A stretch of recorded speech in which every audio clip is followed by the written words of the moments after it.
நம்ம அடுக்கு செம்பருத்தியில 3 பூ பூத்துருக்குது. எவ்வளோ அழகா இருக்குதுன்னு சொல்லிட்டு பாருங்க. 3 பூ பூத்துருக்கு. Hello friends, welcome to Sivakami garden. வாங்க ஃப்ரெண்ட்ஸ், மழை வரத்துக்கு முன்னாடி நம்ம வந்துடலாம். பாருங்க, நம்ம செடியில கொய்யாக்கா மரத்தை பார்க்குறோம். எவ்வளோ பெருசாக இருக்குதுன்னு சொல்லிட்டு. இந்த கீழே இருக்கிற கொய்யாக்கா கூட கொஞ்சம் பெருசாக இருக்குது ஃப்ரெண்ட்ஸ். முன்னாடி சின்னதாக இருந்துச்சு, தெரியாமல் இருந்துச்சு. இப்போ அதுவும் தெரிய ஆரம்பிச்சிருக்குது. இந்த இல்லை, நம்ம வந்து முருங்கை கண்ணுலேருந்து இந்த பக்கம் வெளியே வந்து அந்த களையை ஒடிச்சு எடுத்துட்டோம். அவரைக்காய் கொடியில் வந்து எல்லா கொடியிலையுமே ஒரு களையிலையுமே அரும்பு பூ வர மாதிரி தெரியுது. பார்க்கலாம் இதில் காய் வைக்குதா என்னான்னு சொல்லிட்டு. ஃபுல்லாக மற்ற செடிக்கும் இது இடம் விடாமல் மூடின்னு இருக்குது. இந்த அவரைக்கொடி மாங்காய் மரத்தையும் மூடின்னு இருக்குது. பாருங்க, இதில் ஒரு நாட்டு கனகாமரம் செடி இருக்குது. இதையும் நம்ம வேற எடுத்து தனியாக நடணும். இந்த சின்ன வாழை மரம் நல்லா துளுத்துன்னு பார்த்துப்பார். 3 இலை வந்துட்டு இருக்குது. அதில் நெல்லிக்காய் மரம், இது எலுமிச்சங்கன்று மரமும் நல்லா இருக்குது. எலுமிச்சங்காய் மரம் நிறைய துளிர் வந்துருக்குது, புது துளிருங்கெல்லாம். கரும்பும் நல்லா இருக்குது. இந்த நாவ மரம் வந்து பாருங்க எப்படி ஃபுல்லாக மூடிக்குச்சு. இந்த நாவ மரம் இது இனிமேல் கட் பண்ணக்கூடாது. கட் பண்ணணும்னா பழம் வைக்காது. நாவப்பழம் ரெடியாக இருக்குது. சம்பங்கி பூவுக்கு நம்ம சைடில் இருக்கிறதெல்லாம் கட் பண்ணி விட்ருக்குறோம்ல, அதெல்லாம் ரெடியாக இருக்குது பூ வைக்கிறதுக்கு. இன்றைக்கி நம்ம செம்பருத்தி செடியெலாம் இது பார்த்தோம், வெள்ளைப்பூச்சி. இப்போ எங்கன்னா இருக்குதான்னு சொல்லிட்டு பார்க்கலாம். ஏன்னா மழை வர பெஞ்சினே இருக்குது. நான் ஸ்ப்ரேயர் பண்ணலாம் சொல்லிட்டு எல்லாம் எடுத்து வச்சுருக்கிறேன் கீழே. அதுவும் பண்ண முடியறதில்ல, மழை பெஞ்சினே இருக்குது. எப்படி ஸ்ப்ரே பண்ண முடியும்? பாருங்க, ஒரு பூ பூத்துருக்குது. கிள்ளிட்டா இந்த பாருங்க, பூ ஃபுல்லாக பூத்து தண்ணியில், மழை தண்ணியில் நனைஞ்சே போயிட்டு இருக்குது. பழம் தழை செடியில் வந்து கட் பண்ணி விட்டோம் ஃப்ரெண்ட்ஸ். பாருங்க எவ்வளோ புது துளிர், எவ்வளோ அழகாக வந்துருக்குது. பாருங்க விட்டோம், அதில் பாருங்க எவ்வளோ புது துளிருங்க வந்துருக்குது. ஒரு கிளையிலையும் ஒரு கிளையில நான் ஒடிச்சு விட்டேன். இத்தனைக்கும் கத்திரிக்காயில் கூட கட் பண்ணலை. இந்த ஒரு கிளையில 3 4 வந்துருக்குது.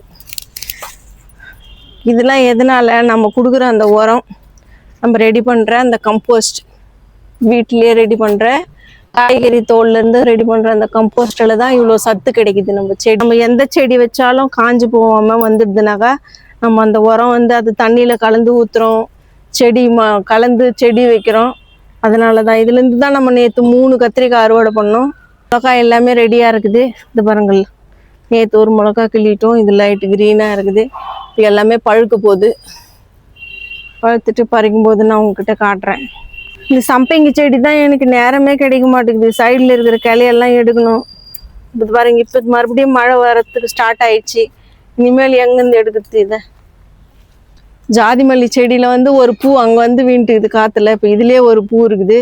இன்னும் 2 அரும்பு இருக்குது பூக்கிறதுக்கு. இந்த பார் 2 பூ பூத்துருக்குது. இன்னும் 2 3 அரும்பு இருக்குது. இது நம்ம வச்ச செடி, சின்ன செடி நம்ம எடுத்து வச்சோம். அதில் பாருங்க பூ பூத்துருக்குது. டெல்லி கனகாமரம் பூ வந்து இதுலேருந்து மஞ்சள் வச்சுருக்கிறேன் நான். இன்னும் 2 3 மஞ்சள் எடுத்து இதில் சேர்த்து வைக்கணும். தொட்டி காலியாக இருக்குது. அது இதுதான் என்ன பண்ணுறதுன்னு தெரியல. இந்த இருவாச்சி மல்லி வளரவே மாட்டேங்குது, வளரும் விட மாட்டேங்குது. மற்ற செடிங்கள்லாம் இந்த ஒரு அரும்பு வச்சுச்சு, நான் பார்த்தேன், ரொம்ப சந்தோஷமா இருந்துச்சு. சரி பூக்க போகுதுன்னு நினச்சேன். பார்த்தா இந்த லில்லி செடி வந்து இது மூடினுக்குது ஃபுல்லாக. ஒரு தக்காளி செடி தானாக வளருது ஃப்ரெண்ட்ஸ். நம்ம போடுற அந்த உரத்துலேருந்து ஒரு தக்காளி செடி வருது. இது என்னன்னு பார்த்தீங்கன்னா, கூகுளில் சொல்கிறாங்க இது கத்திரிக்காய் செடி அப்படின்றாங்க, கொய்யாக்காய் மரம்ன்றாங்க. கத்திரிக்காய் செடியிலலாம் பால் வராது. இந்த மாதிரி பால் வருது அப்படின்னா இது என்னன்னாக்கா எருக்கும்பூ. வெள்ளை இருக்கா இல்லை கலர் இருக்கா தெரியல. பூக்கும்போது நம்ம பார்க்கலாம் அது என்ன செடின்னு சொல்லிட்டு. நம்ம கட் பண்ணி வச்சிருக்கிற பன்னீர் ரோஸ் செடியும் நல்ல இலெல்லாம் வந்து துளிர் விட்டு இருக்குது. இது பாரு நல்லா வந்துருக்குது. அது ஒரு தொட்டியில் எடுத்து நடலாம்.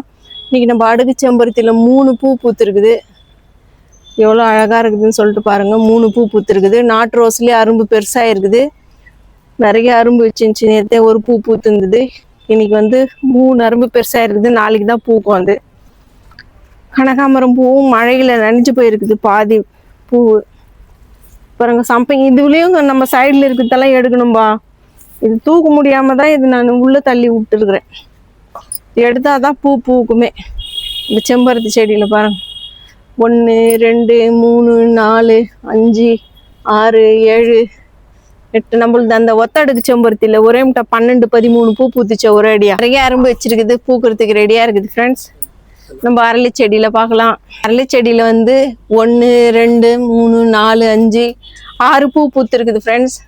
நேற்று வந்து எல்லாமே அரும்பாக இருந்துச்சு, இன்னைக்கு வந்து எல்லாமே பூவாக பூத்துருக்குது. எவ்வளோ அழகாக இருக்குதுன்னு சொல்லிட்டு பாருங்கள். இது கலரும் நல்லா இருக்குது, கலர் ஒன்றின்னு இருக்குது. இது இன்னும் மொத்த கலையில் இருக்கிற அரும்புகள் எல்லாம் ஃபுல்லாக பூ பூத்துச்சுன்னா இன்னும் ரொம்ப அழகாக இருக்கும். செம்பருத்தி செடியில் வந்து இன்னும் அரும்பு வரலை. நம்ம வந்து அந்த தண்ணியெல்லாம் ஊற்றிருக்கிறோம், புளிச்ச மோர் தண்ணியெல்லாம், அதனால் வெள்ளை பூச்சி காலி ஆயிடுச்சுன்னு நினைக்கிறேன். அரும்பு வர மாதிரி இருக்குது, அது மாதிரி தான் இருக்குது, அந்த செடி மாதிரியே இருக்குது. இதுலேயும் பூ பூத்துச்சுன்னா நிறைய பூ பூக்கும். இன்றைக்கி நம்ம கார்டனில் இவ்வளோ தான் ஃப்ரெண்ட்ஸ். இந்த வீடியோ உங்களுக்கு பிடிச்சிருக்கும்னு நினைக்கிறேன். பிடிச்சிருந்தா நீங்கள் லைக் பண்ணுங்கள், ஷேர் பண்ணுங்கள், கமெண்ட் பண்ணுங்கள், சப்ஸ்क्राइब பண்ணுங்கள் friends. Thank you, bye guys. ये देखो मौसम कैसा हो रहा है ऊपर. व्लॉग शूट पड़ रहे थे, 3 दिन हो गया व्लॉग डाले हुए.